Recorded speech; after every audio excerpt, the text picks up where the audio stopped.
Today I want to do an extended reflection on Zack Snyder's Justice League. So not the one which came out in 2017 by Joss Whedon, but the one which came out just recently in March 2021 on HBO Max. And so hopefully it goes without saying, massive spoiler alert.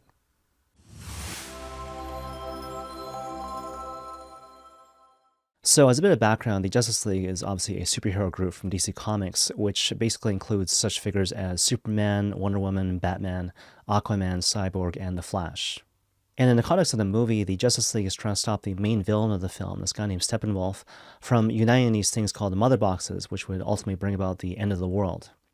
Now, in terms of the production of the film, originally Warner Brothers hired Zack Snyder to make the movie, but then he had to leave because of an unexpected family tragedy. As a result of which, again, Joss Whedon was brought in to kind of finish the film, and it was released in 2017 as sort of a 2-hour film. But then years later, some fans suspected that there was a version of the movie that was out there somewhere, which was more faithful to Zack Snyder's original vision, which they affectionately dubbed the Snyder Cuts. And so eventually a petition was circulated to release the Snyder Cuts. And so Warner Brothers eventually gave Zack Snyder like $70 million to finish the film, which he ultimately did. And again, it was released in March 2021 on HBO Max. Now, just to be clear, this isn't really a technical review of Justice League, so I'm not going to review the thing from an artistic or technical standpoint, but instead I just want to point out certain kind of key themes that I discovered while watching the film from a Christian perspective. So the first thing I kind of noticed is that Zack Snyder really takes his time to set up certain key themes in a way which is very different from the Joss Whedon version of Justice League. And it's a big reason why the Zack Snyder version is like 4 hours long as opposed to the more conventional 2 hours. And so, for example, there's certain key scenes like the Battle of Themyscira or the introduction of the Wonder Woman character in the city of London, which in the original version were kind of sparse, actually. But if you look at Zack Snyder's version, these things are extended by like 3 or 4 minutes. And even though it's true that certain plot points or even certain scenes perhaps could have been cut out for pacing purposes, at the same time, when you look at certain scenes like the ones I just cited, the addition to those 3 or 4 minutes really adds to the sense of tension and excitement that you find in those particular scenes. But perhaps one of the most striking examples of this thing we're talking about today is the introduction of the Flash character. And so in the original 2017 version, I think the Flash character was introduced to the audience simply through a conversation with the Batman character. But then in Zack Snyder's version, the Flash is introduced to this really exciting action scene where he basically saves this woman from certain death in the midst of this car crash. And while a lot of critics have looked at that scene and said that it doesn't really add anything to the plot except for introducing the Flash and what he can do in terms of his super speed, at the same time, it is one of the most beautiful scenes in the entire film. Okay, now before we go any further, what does this all kind of mean from us from a Catholic perspective? Well, when I watched these different episodes kind of play out in the film, a couple of things kind of came to mind, actually. First of all, this philosophical distinction between the useful on the one hand and the useless on the other. And so as a matter of background, if you think about it, our society really prides itself on being really efficient and functional, almost excessively so. In fact, I think it was John Paul II who said at the very root of the culture of death is an obsession with efficiency, which speaks to the fact that if anything or anyone is deemed to be less than perfectly efficient or functional, that thing or that person even can be discarded. And of course, the whole idea here is that even though it's good to act with purpose, to act with intentionality, at the same time, we got to realize that to be authentically human means we need to find a certain comfort level in living in the midst of the useless, to spend time with family and friends, to waste time on recreational endeavors, and to really be able to sit and enjoy beautiful scenes like the introduction of the Flash character. But the second thing that comes to mind is this really great expression by G.K. Chesterton. And so basically what he says is that when it comes to repetition, a lot of adults will look at that experience and say, well, it's just banal repetition, right? Whereas kids will look at the same thing and frame it in terms of a theatrical encore. And so the whole idea here is that I've experienced something which is good and true and beautiful. And so instead of simply rushing ahead to experience something totally different or totally unique, I have the wherewithal to kind of stay in the moment, to savor the moment, to linger in this moment without any anxiety to move forward until my heart is satisfied.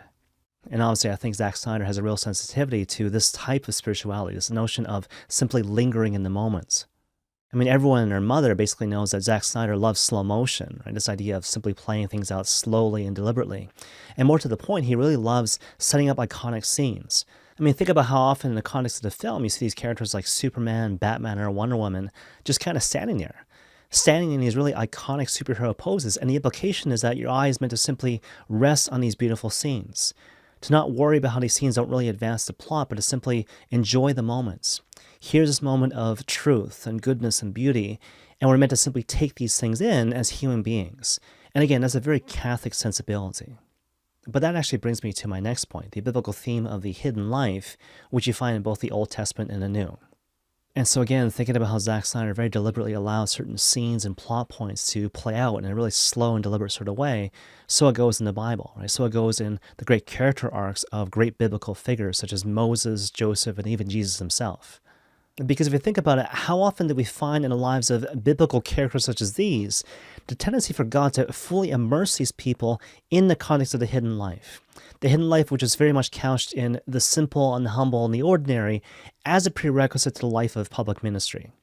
And you see, what this means, practically speaking, is if we really want to collaborate with God's providential designs, we need to actively put down that part of our hearts, which is inclined to go the way of haste and busyness, and instead to realize that God's providence typically works in really slow and deliberate ways.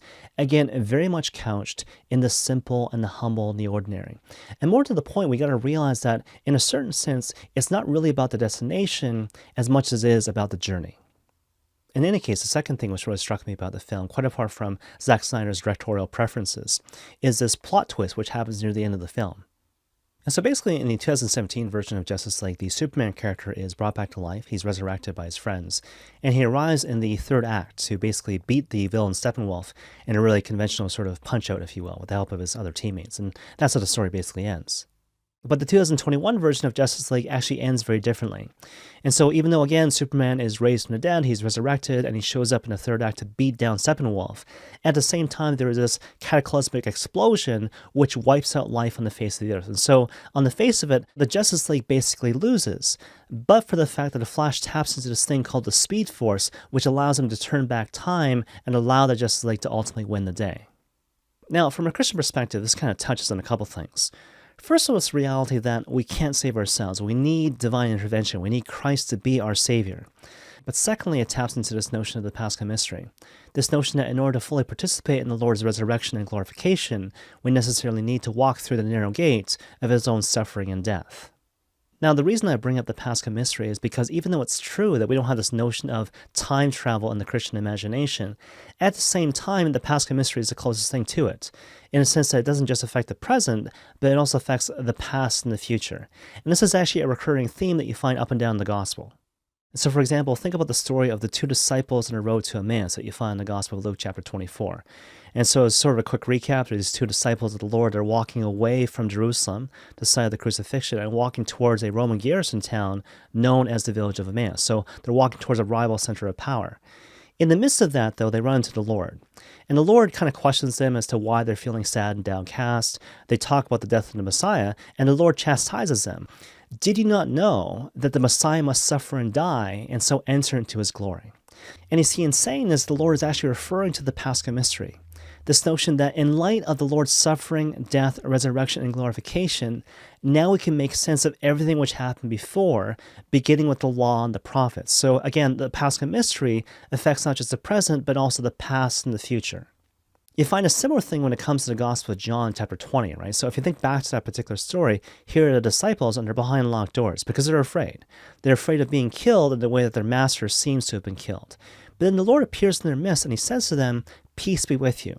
Not just once, but 3 times, offering them his peace, his shalom. And the thing I want you to notice here is that the reason why the Lord is able to offer them his peace is not because of any merit on their own, but because he has suffered and died and then come back from the dead. And so again, because of the eternal resonance of this thing called the Paschal Mystery, it affects not just the past, but the present and the future. Now, in a modern context, you find this concept playing out in a very particular way in the context of the Sacrament of Confession. And so think about what happens when you go to the Sacrament of Confession. You bring before the priest all your sins, all your failures, all your weaknesses in terms of the moral life, and then what happens? At the end of the ritual, the priest says to you, or rather, Christ says to you through the priest, "Peace be with you." Again, echoing or hearkening back to John chapter 20. And hopefully you can see the parallel between the sacramental context and that earlier story. Because again, when you go to the Sacrament of Confession, you bring nothing to the table that would merit the receipt of Christ's peace. And yet it is given to you, it is offered to you all the same. And why? Again, not because of any merit on your part or because of any prayers you might say in penance, or even because of the priest waving his hands in front of your face in the context of the sacrament. No, your sins are forgiven, and you are given a share in the peace of Christ through the Paschal Mystery. Truly, through the context of the sacrament, your life is bought back, your life is redeemed by the blood of the sacrificial lamb, the Lamb of God who takes away the sins of the world. And all that, again, is encompassed in the reality of the Paschal Mystery. Now, even though there's probably a lot more things we could say about this particular film, if only because it is 4 hours, I invite you simply to watch the movie. To watch it for the first time or to watch it again, but this time with all these different themes kind of flowing around the back of your mind. And see how watching this thing from a Christian perspective or watching it through a Catholic lens doesn't actually enliven your experience of watching Zack Snyder's Justice League. And may God bless you all.